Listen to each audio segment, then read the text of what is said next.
Boa noite. Nós vamos ter novamente um encontro com a Itana. E a Itana vai estar nos falando a respeito, não é, de saúde e bem-estar na família. E hoje ela vai trazer um assunto muito interessante, alguma coisa que vai nos enriquecer, não é, nessa ideia de ouvi-la. Então, ela vai estar nos falando sobre exames. Por que é ideal que estejamos atentos a realizar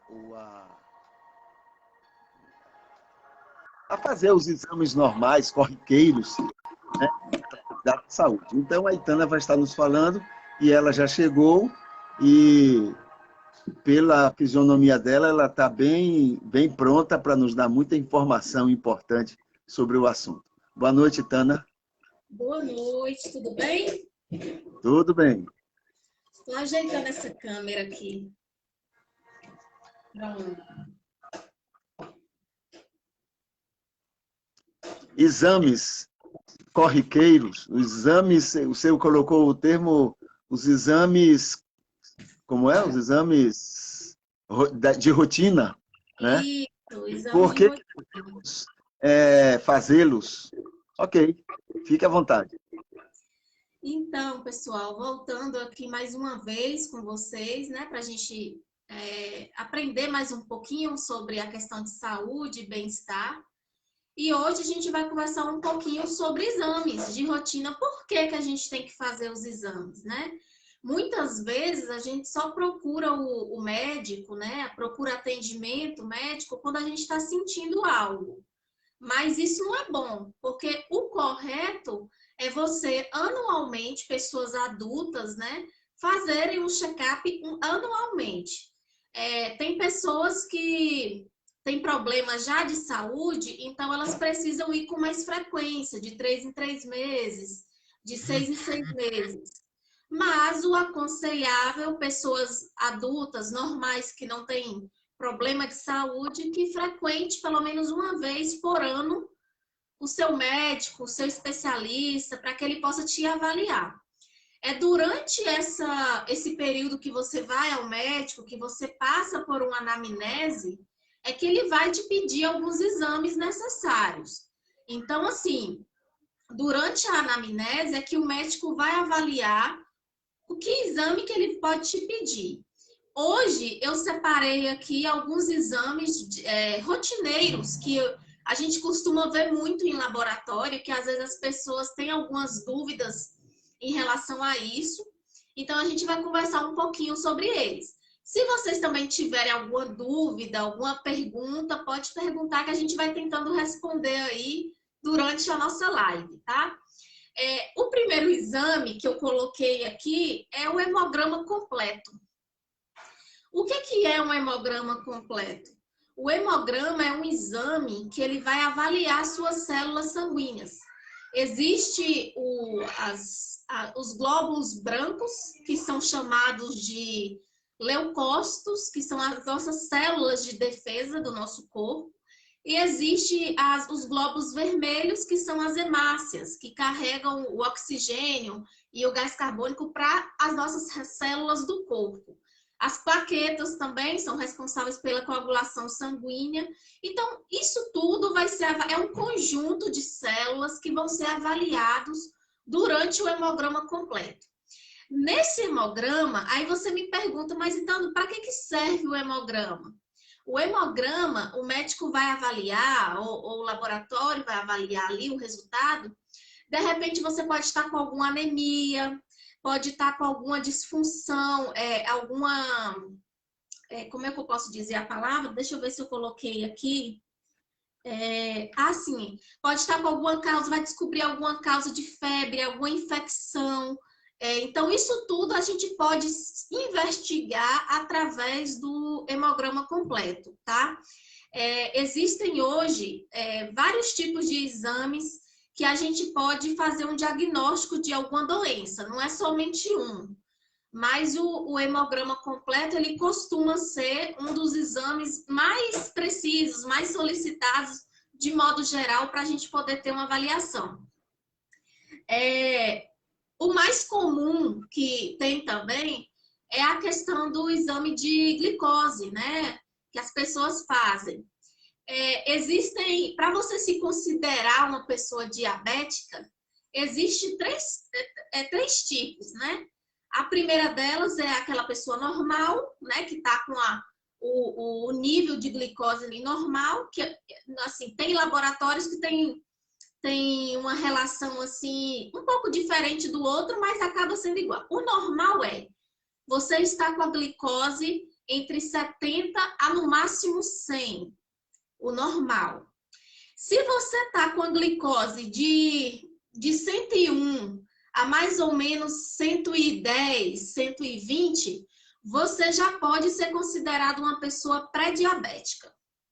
Pré-diabética não significa que você tem o diabetes, mas que você tem uma predisposição a ter o diabetes, tá? Então, eu digo que é um sinal de alerta, que você tem que tomar cuidado. Muitas vezes você não tem o sintoma, mas o exame ali está mostrando que você tem que ter um alerta em relação a isso, tá? Se a pessoa já tem de 125 a 130 em diante, já é considerada uma pessoa diabética. Aí a gente pode diferenciar entre diabético tipo 1 e diabético tipo 2, que aí a gente vai entrar em outro aspecto, que um produz insulina e o outro não produz, né? Um produz pouco, na verdade, e o outro não produz de forma nenhuma. Então, tudo isso é avaliado em cima do exame de glicose, que as pessoas podem solicitar, né? Geralmente, quem já tem na família alguma pessoa diabética, ou então já tem o diagnóstico da doença, ela faz esse exame com frequência, porque precisa estar monitorando esse exame. Minha avó, por exemplo, ela é diabética e ela passou por um período tendo que fazer o controle da glicose. Então, hoje ela toma insulina, ela tem diabetes acho que é tipo 1 dela, é tipo 1. E aí ela precisa fazer o uso da insulina, porque o pâncreas dela, o organismo dela já não produz mais, tá? Então, é importante também, além do hemograma, a gente falou aqui o primeiro, o segundo, a glicose, e o terceiro que a gente vai comentar aqui agora é o lipidograma. O que é o lipidograma? O lipidograma são os exames que vão avaliar a gordura do seu sangue.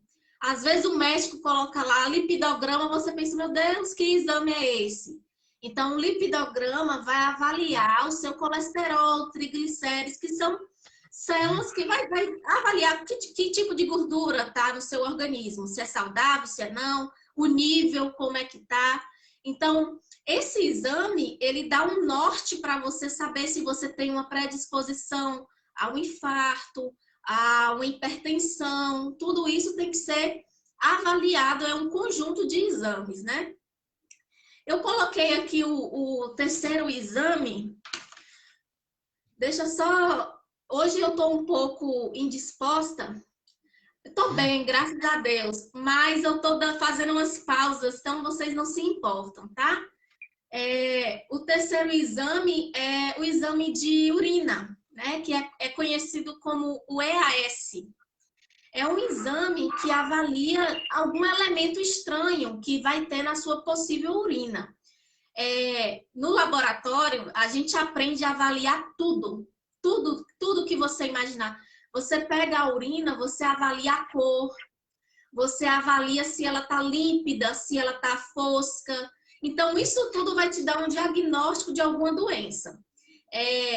Muitos médicos pedem também o exame de urina, junto com o exame de cultura de urina, que a gente conhece como urocultura, que avalia se a pessoa tem infecção urinária.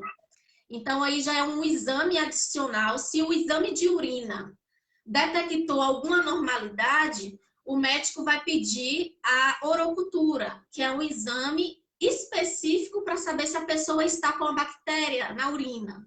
Então, isso tudo também é avaliado no exame de urina, tá? O quarto exame, que é o que eu acho que muita gente não gosta de fazer, principalmente crianças. Eu, particularmente, não gostava de fazer. É o exame de fezes, é o exame parasitológico. Para que eu tenho que fazer esse exame? Esse exame, principalmente na infância, é de suma importância fazer.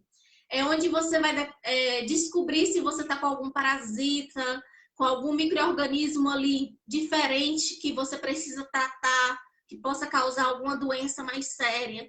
Então, esse exame é para isso, para ser avaliado em relação a isso. E existe agora, dentro desses exames, existem 2 exames que têm sido muito utilizados, tanto para homem como para mulher, que é o exame de hormônio, que é o exame do hormônio da tireoide.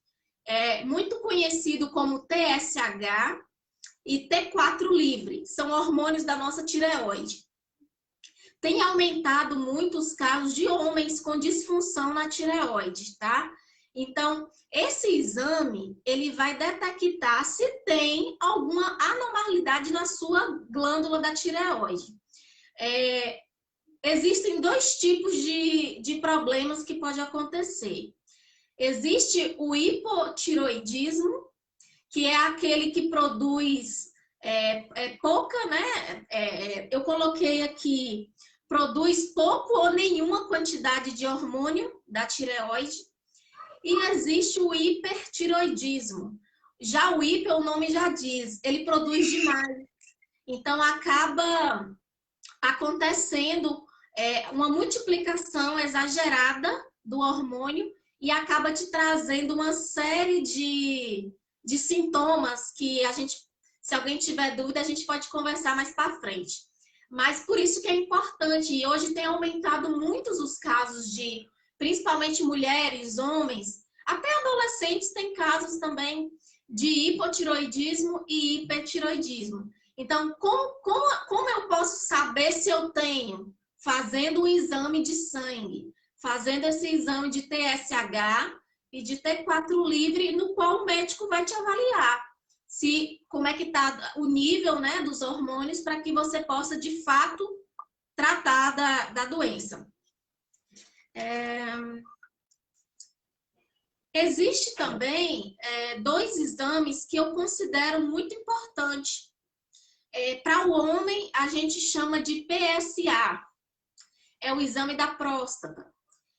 Muitos homens hoje, eles têm um certo preconceito de fazer o exame de próstata. Como é que procede o exame?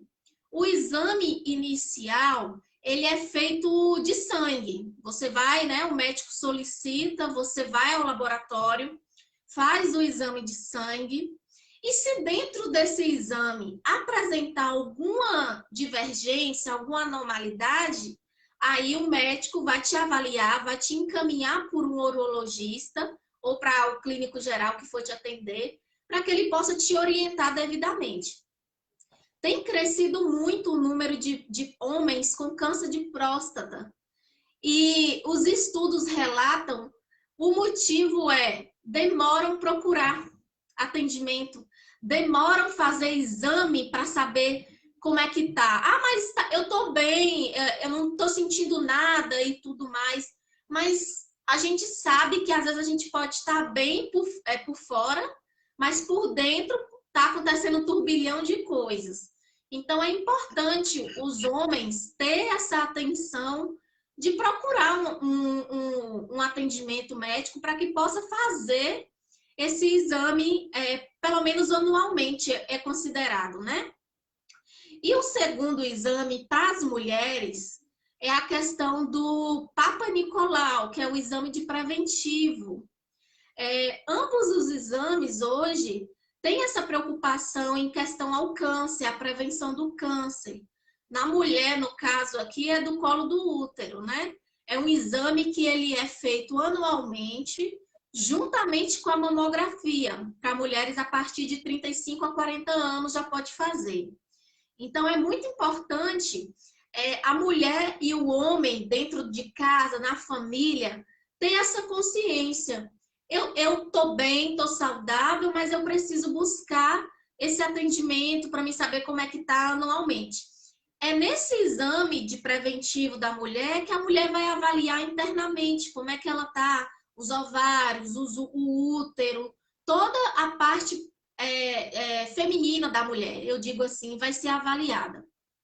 Então, hoje, dentro da família, a gente precisa ter esse cuidado um com o outro, né? Você não pode pensar só em si, mas pensar também na minha esposa, no meu filho. Então, e é importante fazer, você mesmo fazer essa anamnese dentro de você. Eu costumo dizer, se você não se lembrar do que você está sentindo, anote. Anote, olha, eu senti isso no mês passado e não melhorou. Então, anote também, porque isso tudo vai ajudar quando você chegar ao médico, na anamnese, o médico você vai contribuir para o médico para ele tentar descobrir da melhor forma o que você tem. Todos esses exames que eu fiz, que eu informei a vocês aqui, eles costumam ser feitos rotineiramente, né? Assim, com frequência em laboratório. Muitas vezes, algum deles você nem precisa de ter solicitação médica. Você pode ir lá, se for o caso de particular, você pode ir lá e falar assim, olha, eu quero fazer um hemograma completo, quanto é que fica? E aí você pode estar fazendo, caso você tenha algum conhecimento, né? Mas o que eu quero salientar é o seguinte, não espere para procurar ajuda, não espere para procurar um atendimento médico quando você já estiver com o sintoma. Porque a gente tem que trabalhar o prognóstico, não logo ir lá para o final, logo para o diagnóstico. Então, a gente tem que procurar antes para saber que caminho, o que eu posso ter, porque tem a questão da genética também, que isso influencia muito, a gente tem que estar atento a isso. Ah, mas meu avô teve isso, minha mãe teve isso.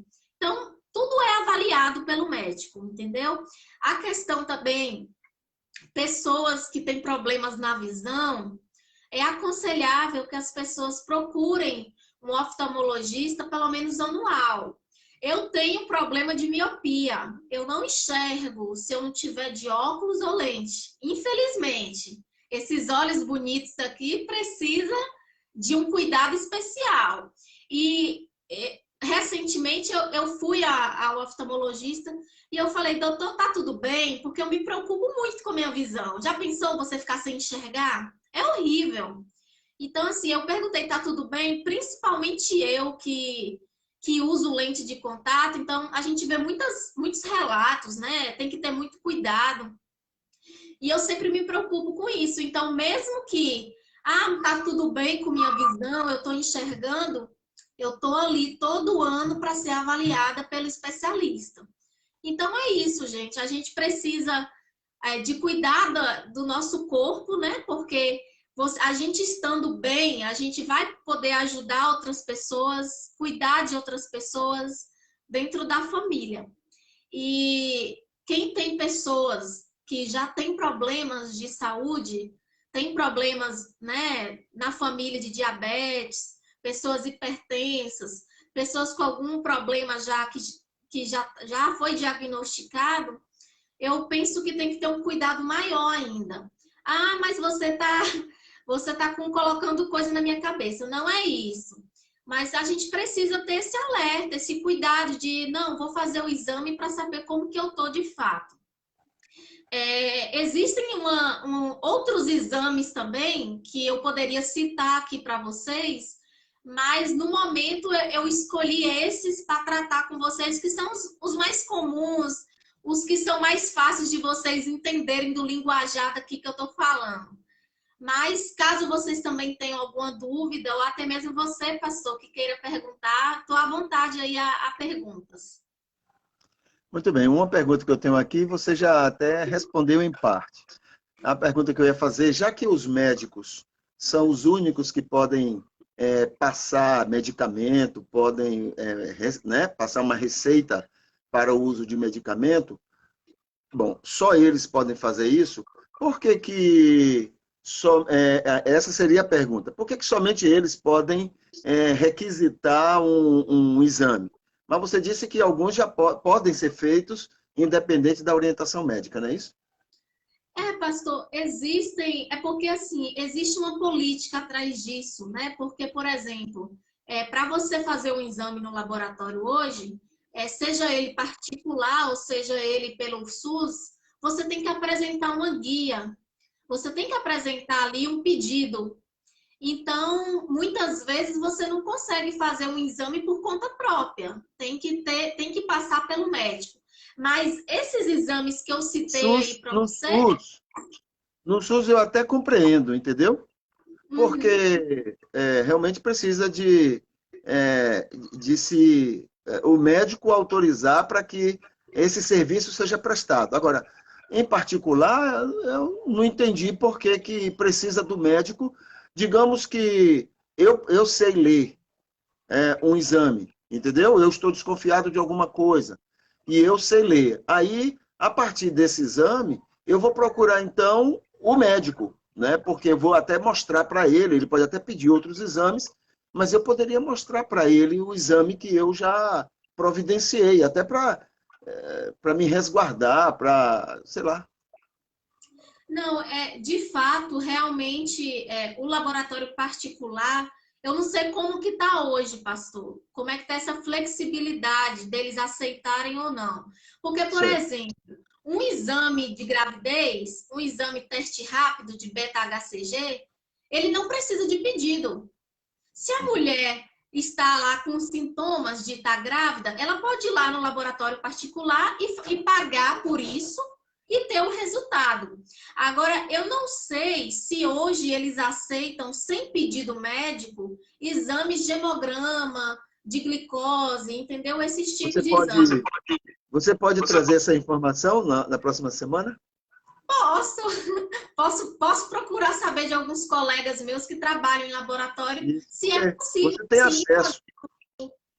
se é possível sim fazer o pedido. Eu sei que esse outro exame que eu citei aí pode. Os Ok. outros eu não sei ainda te informar. A Érica perguntou com que frequência desses exames, né? Eu falei no início, Érica, o aconselhável é que pessoas adultas e que normais, que não tenham nenhum tipo de doença até então diagnosticadas, que façam pelo menos anualmente esses exames, para que você possa saber como é que está a sua saúde, como é que está seu organismo. É importante que faça dentro desse prazo. Você falou sobre glicose, o nível de glicose. Tem um nível normal, tem um nível um pouco acima de 100, que é um pré. Você Pré-diabetes. falou pré-diabético, né? Esse é reversível, não é isso? A pessoa está E lá e ele pode voltar ao normal, não é assim? isso, na verdade, esse A partir de 100. Sim, 110 eu considero. É porque tem uma variação de laboratório para laboratório, mas eu aconselho de 70 até 90, 100 é aconselhável normal.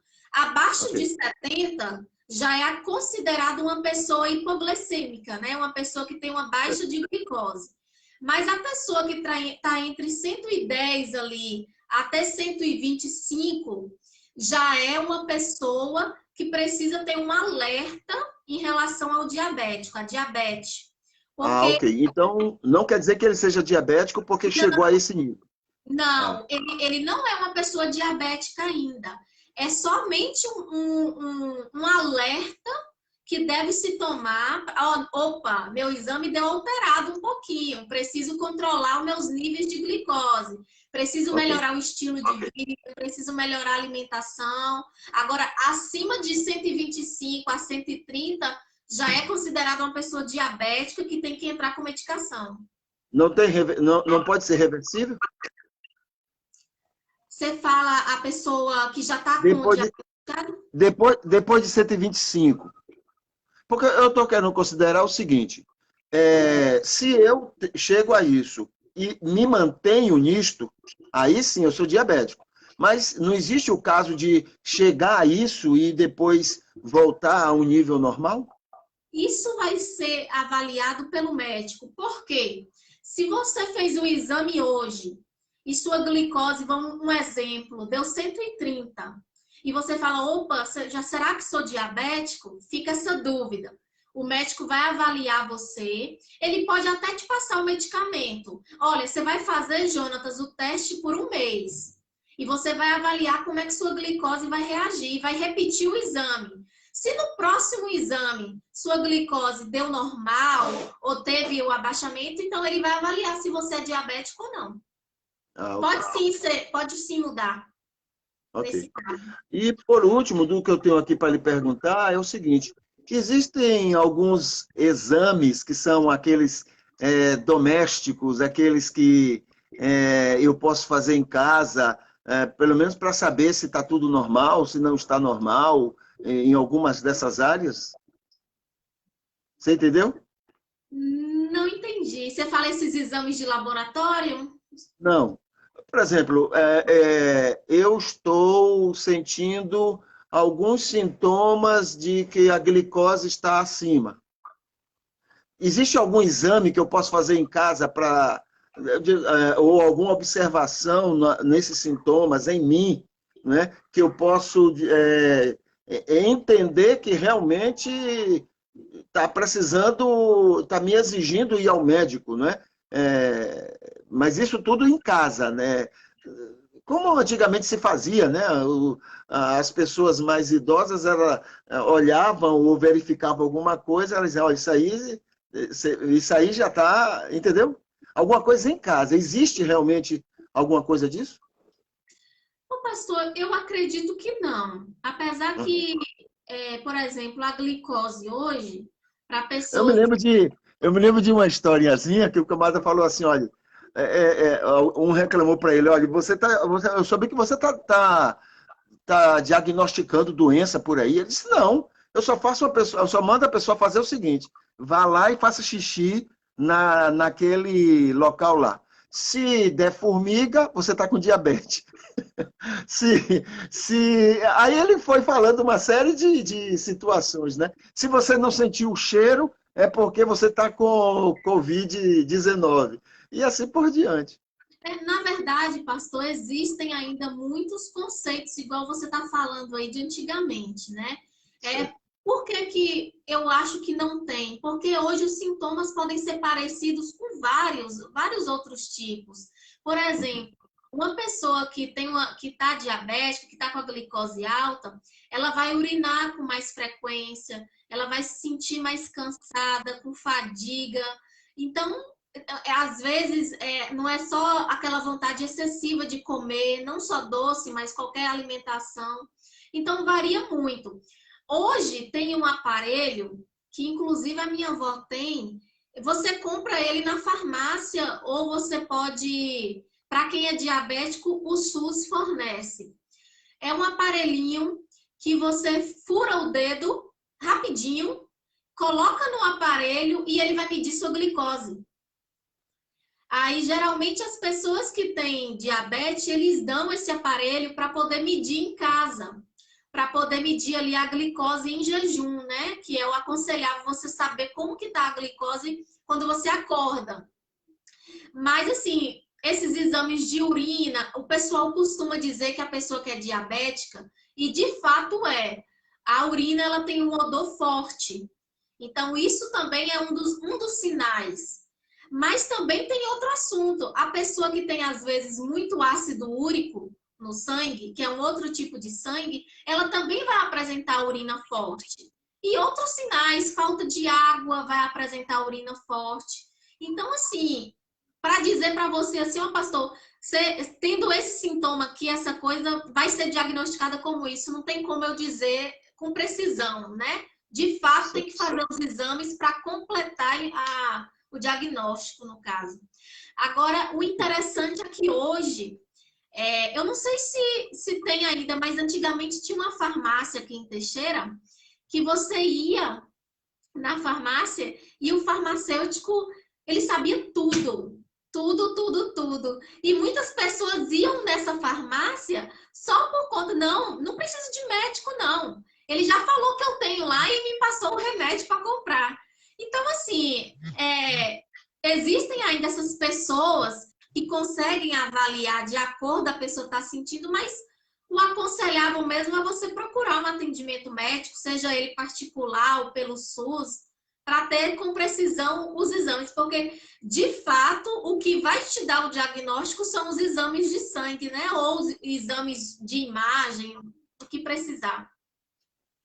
Muito bem.